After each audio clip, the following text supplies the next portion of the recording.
Welcome to NSTV news. నేను సౌజన్య. ముందుగా ముఖ్యాంశాలు. వ్యవసాయానికి 24 గంటల పాటు నిరంతరాయంగా నాణ్యమైన విద్యుత్ సరఫరా చేస్తున్నామని ప్రభుత్వం చెబుతున్నా పగటిపూట విద్యుత్ లేక ఇబ్బందులు ఎదుర్కొంటున్నామని రైతులు ఆవేదన చెందుతున్నారు. తెలంగాణ ప్రభుత్వం ఏర్పడిన తరువాత 2018 జనవరి నుంచి 24 గంటల పాటు వ్యవసాయానికి విద్యుత్ సరఫరా ప్రారంభించారు. 4 ఏళ్ల పాటు ఈ సరఫరాకు ఎలాంటి ఇబ్బందులు ఎదురుకాకున్నా ఇప్పుడు కాంగ్రెస్ ప్రభుత్వం ఏర్పడ్డాక ప్రస్తుత రబీ సీజన్లో రైతులు మళ్లీ కరెంటు కష్టాలు ఎదుర్కొంటూ రాత్రిపూట పొలాల వద్దకు వెళ్తున్నారు. విద్యుత్ అధికారులు అప్రకటిత కోతలను అమలు చేస్తున్నారు. పై అధికారుల ఆదేశాలతో అలా వ్యవహరించాల్సి వస్తున్నదని విద్యుత్ అధికారులు చేతులెత్తేస్తున్నారు. మంచిర్యాల జిల్లా నెల్లెల మండలం గొల్లపల్లిలో 3 నెలలుగా విద్యుత్ సరఫరా సక్రమంగా లేక సుమారు 80 ఎకరాల్లో పంటలు ఎండిపోతున్నాయని, వరి పొలాలకు ప్రస్తుతం నీటి అవసరం ఎంతో ఉండగా కరెంటు కోతలు రైతులను ఇబ్బందులకు గురిచేస్తున్నాయన్నారు. జలవనరుల నిండా నీరు, కోతలు లేని కరెంటు ఉందన్న ధీమాతో రైతులు పెద్ద ఎత్తున వరి సాగు చేశారు. ఈ సీజన్లో విద్యుత్ కోతలు ప్రారంభమై 3 ఫేజ్ సరఫరాపై ఆంక్షలు మొదలయ్యాయి. 24 గంటల పాటు విద్యుత్ సరఫరా చేస్తున్నామని ప్రభుత్వం చెబుతున్నా పగటిపూట రాత్రి కలుపుకొని 10 నుంచి 13 గంటల విద్యుత్ మాత్రమే సరఫరా చేస్తున్నారు. ఒక ప్రాంతంలో పగటిపూట 3 ఫేజ్ కరెంట్ ఉంటే మరో ప్రాంతంలో రాత్రిపూట సరఫరా చేస్తున్నారు. 3 ఫేజ్ కరెంట్ ఎప్పుడు వస్తుందో తెలియక రైతులు ఇబ్బందులు పడుతున్నారు. నెన్నెల మండలంలోని పొలాలకు అవసరమైన నీరు అందక ఇప్పుడిప్పుడే బీటలు వారుతున్నాయి. బీటలు వారిన పొలాలను మళ్లీ సాధారణ స్థితికి తీసుకురావాలంటే నిరంతర నీటి సరఫరా అవసరమవుతుందని, ఆలోగా వరి పైరు ఎండిపోయే ప్రమాదం ఉంటుందన్నారు రైతులు. మామిడి తోటలకు నీరందక పూతకు వచ్చిన దశలో ఎండిపోయే పరిస్థితులు వచ్చి ఖాతా తగ్గిపోయే ప్రమాదం ఉందని ఆవేదన చెందుతున్న రైతులు. చాలా ప్రాంతాలలో ఉదయం రాత్రి కలిపి కేవలం 9 గంటల పాటు విద్యుత్ వస్తుందని రైతులు చెబుతున్నారు. ట్రాన్స్ఫారం కాల్పోతుండటంతో మరమ్మతులు చేయడం లేదని సీఎండీ వరంగల్ గారికి రైతులు ఫిర్యాదు చేశామన్నారు. అధికారులు స్థానికంగా ఉండకుండా చుట్టపు చూపులాగా వస్తున్నారు. నెన్నెల మండలంలో కొత్త వ్యవసాయ కనెక్షన్ల కోసం డీడీలు తీసుకుని 3 నెలలు గడిచినా మంజూరు చేయడం లేదన్నారు. ఇప్పటికైనా అధికారులు స్పందించి నాణ్యమైన కరెంటు సరఫరా చేయాలని కోరుతున్నారు. లేకపోతే ఆత్మహత్యలే శరణ్యమంటున్నారు. అధికారులు, ప్రభుత్వ పెద్దలు ఎలా స్పందిస్తారో వేచి చూడాలి.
ట్రాన్స్ఫార్మర్ ఎట్లా అది ఎక్కడ పాత వర్క్ వచ్చిందో లేదా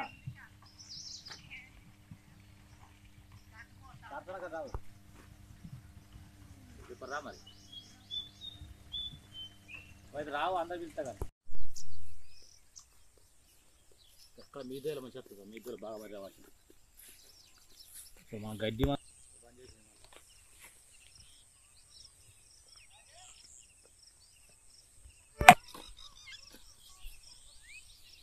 హలో అరే అయిందా మోటరా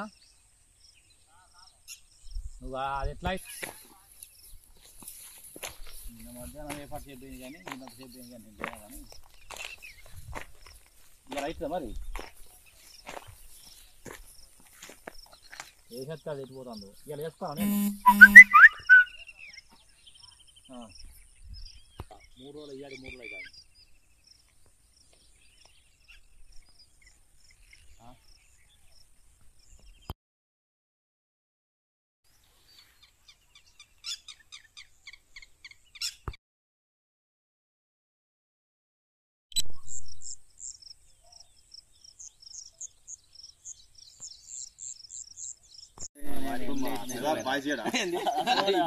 గోదావరి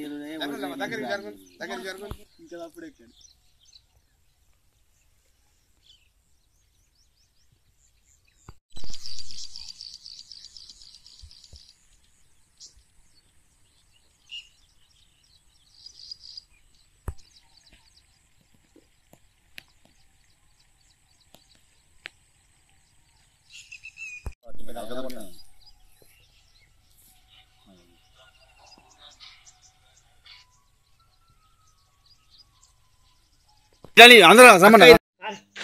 అన్న సబ్స్టేషన్ కాడికి వచ్చి వీడియో తీసినట్టు తెలుస్తాను. ప్రకాష్ చెప్తాను నాకు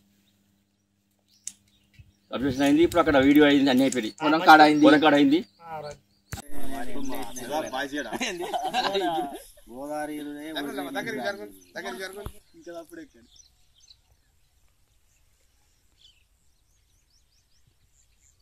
కొల్లపల్లి గ్రామం మాది, నెనెల మండలం.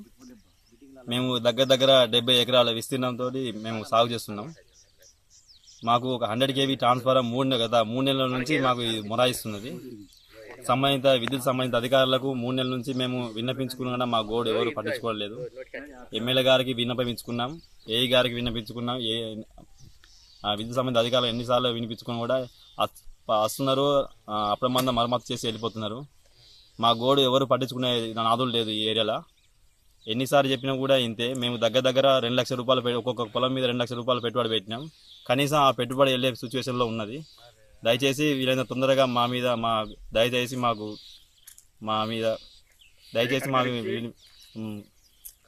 ఇప్పటికైనా మాకు డీడీలు ఇప్పించి ఇప్పటికైనా మాకు ట్రాన్స్ఫర్ ఇప్పించి మాకు ఉన్న సాగుని కాపాడుతారని కోరుకుంటున్నాం. మాది గొల్లపల్లి గ్రామ పంచాయతీ, నెన్నెల మండలం. మాకు ఒక 100 kV ట్రాన్స్ఫర్ మీద ఒక 80-90 ఎకరాలు సాగు చేసుకున్నాం, నారేసుకున్నాం. జనవరి నుంచి వెళ్ళి కరెంటు సరిగ్గా రావడం లేదు. అధికారులకు ఎంత చెప్పినా పట్టించుకోవడం లేదు. ప్రాజెక్టు ఉంది కానీ అది కాలువ మరమ్మతులు చేయక వాటర్ రావట్లేదు. పొలాలు మొత్తం ఎండిపోయిన పరిస్థితి. ఈ పొలాలు ఇప్పటికే ఒక మనిషికి ఒక 2 లక్షల దాకా ఖర్చు పెట్టినాం. ఇప్పటికైనా కొద్దిగా అధికారులు స్పందించి మాకు కరెంటుని వెంటనే కొద్దిగా వచ్చేటట్టు చూడాలని మేము కోరుకుంటున్నాం.